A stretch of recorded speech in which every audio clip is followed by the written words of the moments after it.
నమస్కారం. 8 జూన్ 2026 సోమవారం ఈరోజు ఉన్నటువంటి జ్యోతిష శాస్త్ర ముఖ్యాంశాలని గమనిద్దాం.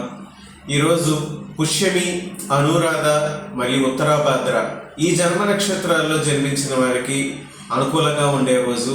ఈరోజు వారు ఎటువంటి ముఖ్యమైన నిర్ణయాలైనా తీసుకోవచ్చు.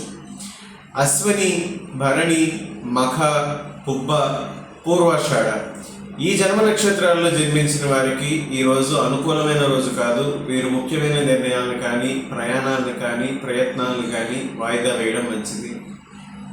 మిగిలిన నేను ఏ నక్షత్రాలను అయితే ఇక్కడ పేర్కోలేదో వారికి ఈరోజు తటస్థంగా ఉండే రోజు. అంటే వారికి భారీ విజయాలు కానీ తీవ్ర నష్టాలు కానీ ఉండవు. కాబట్టి వారు సామాన్యమైనటువంటి ఫలితాలని ఈరోజు పొందుతారు. ఈరోజు జన్మించబోయే నవజాత శిశువులు కాలసర్పదోషంలో జన్మిస్తారు. వారికి రాహుకేతు శాంతులు చెరిపిన తరుపాతే నామకరణ చేయడం మంచిది. ఇక ముఖ్యమైన విషయం ఈరోజు శుక్రగ్రహం ఈరోజు కర్కాటక సంక్రమణ అంటే మిథున రాశి నుంచి కర్కాటక రాశిలోకి ప్రవేశిస్తారు. జూలై 4 వరకు కర్కాటక రాశిలో ఉంటారు. అంటే దాదాపు ఒక 27 రోజులు.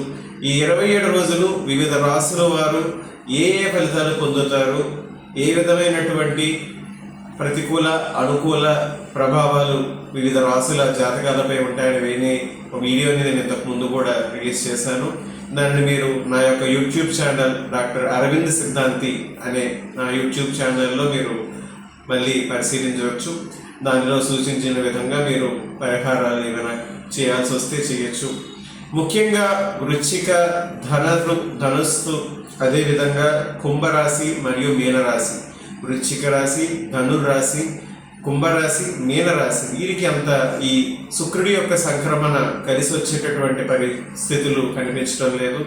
ఆందోళన చెందాల్సిన అవసరం ఏమీ లేదు. రోజు కూడా శుక్రగ్రహ స్తోత్రం హిమకుంద మృణాలాభం దైత్యానాం పరమం గురుం సర్వశాస్త్ర ప్రవక్తారం భార్గవం ప్రణమామ్యహం ఈ యొక్క శుక్రగ్రహ స్తోత్రాన్ని రోజు పఠించండి. సమస్యల తీవ్రత తగ్గుతుంది. ఈ రాశుల్లో పుట్టి కూడా వీరికి ఎవరికైతే శుక్రుడు ఉచ్చస్థితిలో కానీ, స్వక్షేత్రంలో కానీ లేదా మిత్రగ్రహాలతో కలిసి ఉంటారో వారికి నష్ట తీవ్రత అధికంగా అయితే ఉండదు. చిన్నపాటి నష్టంతో రావాల్సిన ప్రతికూలత అనేది తొలగిపోతుంది. ఇక ఈరోజు యమునా నది పుష్కరాల 7వ రోజు.